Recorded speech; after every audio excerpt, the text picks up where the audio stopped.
আমি আমার স্ত্রী সহ আমরা বাথরুমে ঢুকিয়ে যাই। অনেকক্ষণ ছিলাম, প্রায় 5 ঘন্টা। একটা গ্রুপ তারা চেয়েছিল আমাকে রাস্তায় সেনাবাহিনী হাতে তুলে দিতে, কেউ কেউ আবার এটাও চেয়েছিল যে জনতার হাতে তুলে দিতে। তখন একটা মানসিক ভাবে ভেতরে ভেতরে ভেঙে পড়েছিলাম। আমাদের জন্ম দেশে, আমরা এই দেশে মরব, জেলে যাব, পালাবার পথ খুঁজব। এদেশ থেকে পালাবো না। যারা মুসলেকা দিয়ে আর রাজনীতি করবে না, এই মুসলেকা দিয়ে দেশ থেকে শুধু লন্ডনে পালিয়ে গেছে, সে তো আপনাদের নেতা। দর্শক, বিভিন্ন সময়ে পালাবো না বলে বক্তব্য দেওয়া সেই ব্যক্তিও বাথরুমের ভিতরে পালিয়েছিলেন 7টি ঘন্টা এবং মৃত্যুকে খুব কাছ থেকে দেখেছেন বলেও তিনি জানিয়েছেন। বলছি আওয়ামী লীগের দ্বিতীয় ব্যক্তি ওবায়দুল কাদেরের কথা, যিনি পরপর 3 বার আওয়ামী লীগের সেক্রেটারি নির্বাচিত হয়েছেন। সেরকম একজন ব্যক্তি পালিয়েছিলেন, তাও ছিলেন বাংলাদেশে প্রায় 3 মাস পর্যন্ত। সবচেয়ে ভয়ঙ্কর হচ্ছে তার 7 ঘন্টা বাথরুমে পালিয়ে থাকার বিস্তারিত। আমার বেঁচে থাকার কথা ছিল। আচ্ছা। মৃত্যু থেকে অনেক কাছে ছিলাম। আচ্ছা। আমি আমারই সংসদ এলাকায়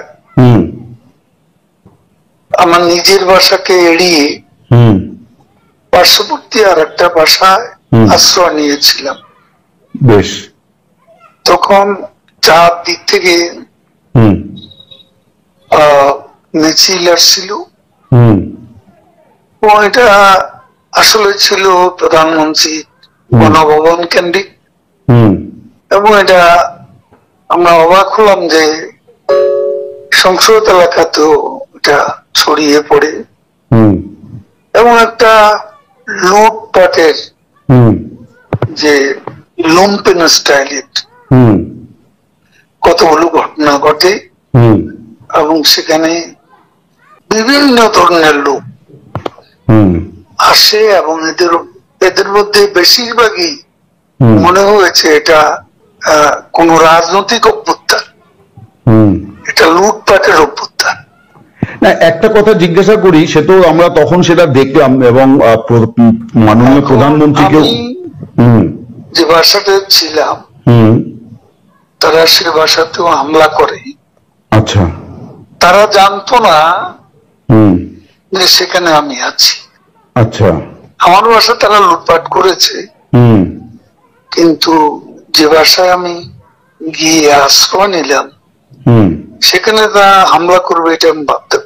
কিন্তু সেখানেও দেখলাম যে অনেক লোকজন ঢুকে পড়ে এবং তারা ভাঙচুর লুটপাট করতে থাকে। আমি আমার স্ত্রী সহ আমরা বাথরুমে ঢুকিয়ে যাই। অনেকক্ষণ ছিলাম, প্রায় 5 ঘন্টা। তারপর একটা পর্যায়ে এরা তো বাথরুমের ভিতর সেখানেও কমোড, বেসিন এগুলো তো লুটপাট করেছে সব জায়গায়। সেগুলো লোভে প্রথমত তাদেরকে আমার ওয়াইফ সেই বাথরুমের মুখে দাঁড়িয়ে বারবার বলছিল যে আমি অসুস্থ, এ কথা বলে তাদের ফিরিয়ে দিচ্ছে।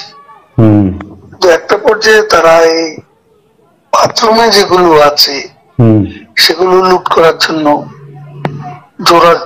জোরপূর্বক প্রবাসের হুমকি দেয়। তো সে সময় আমার ওয়াইফ জিজ্ঞেস করে যে কি করবে, খুলে দাও যা হবে। তারপরে 7-8 জন ছেলে ঢুকলো। তার খুবই আক্রমণাত্মক দৃষ্টিভঙ্গি, মনোভঙ্গি নিয়ে। তখন হঠাৎ তারা আমার দিকে তাকায়, আমার দিকে তাকিয়ে আপনি নেত্রী চলে গেল, আপনি জাননি কেন? আমি কিছু বলছিলাম। তারপরে ছেলেদের মধ্যে কি ভাবের উদয় হয়েছে জানি না, তারা আমাকে বলে আমরা ছবি তুলবো। তারপর আমার ছবি তুলতে শুরু করলো, সেলফি নিচ্ছিল, ছবি তুলছিল। এরা ছাত্ররা অনেকে আমাকে চেনে তো, কি কারণে তারা তখন আক্রমণাত্মক যে মনোভাবটা ছিল সেটা নিমেষে শীতল হয়ে গেল। এরা ঠান্ডা মাজাজে তখন কথা বলছিল।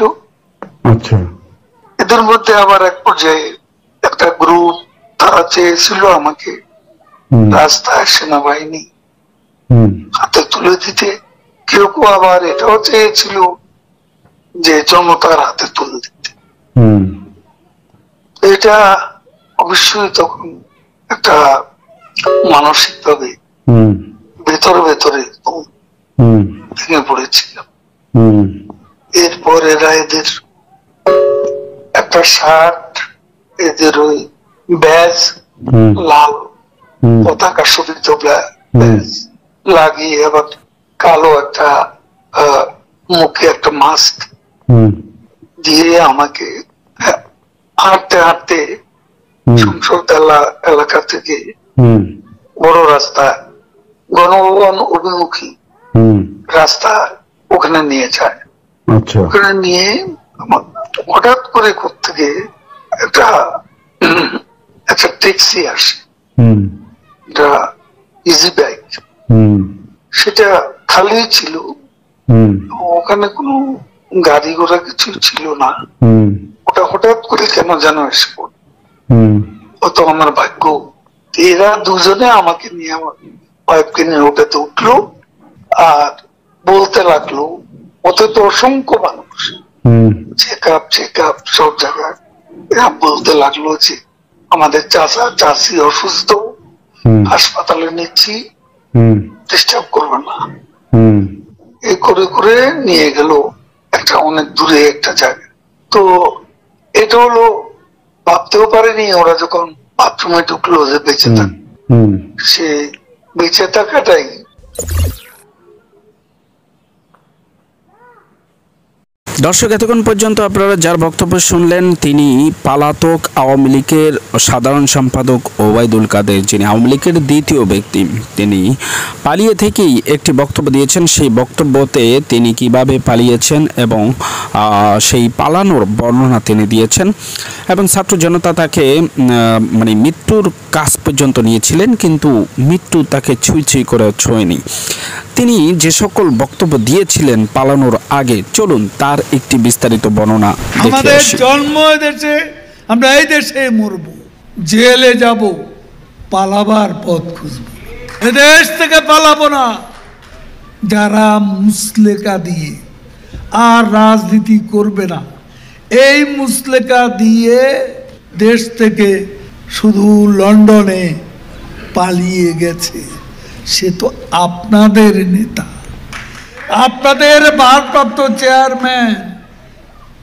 পালাবার ইতিহাস তো আপনাদের। আমরা যে কোনো পরিস্থিতি মোকাবিলা করব। বঙ্গবন্ধুর সৈনিকেরা, শেখ হাসিনার নেতৃত্বে আমরা আমাদের আদর্শ নিয়ে, আমাদের এজেন্ডা নিয়ে, আমাদের কর্মসূচি নিয়ে আমরা এগিয়ে যাব। অভ্যুত্থানটা কোথায় করবেন? ঢাকা সিটিতে। কি করবেন? 10 লাখ লোক বসাবেন। দেখা যাক কে কত লাখ বসাতে পারে। আপনারা তো লাখ ছাড়া আর কিছু দেখেন না। কোথায় কোথায় লাখ, আর আওয়ামী লীগ পাবে সর্বশেষ বলে 10 সিট। আওয়ামী লীগ নিয়ে 10 সিট পাবে। আগে মনে পড়ে 2008 সালে বেগম জিয়া বলেছিলেন আওয়ামী লীগ 30 সিট পাবে। পরে দেখা গেল বিএনপি 29 সিট পেয়েছে ওই ইলেকশনে। তো ওটা ওদের মুখের কথা, বলতেই থাকে মুখের কথা, আর বাস্তব চিত্র দেখা যাবে সামনে। খালেদা জিয়াকে কারাগারে পাঠানো কথার জবাব আমি দিয়েছি।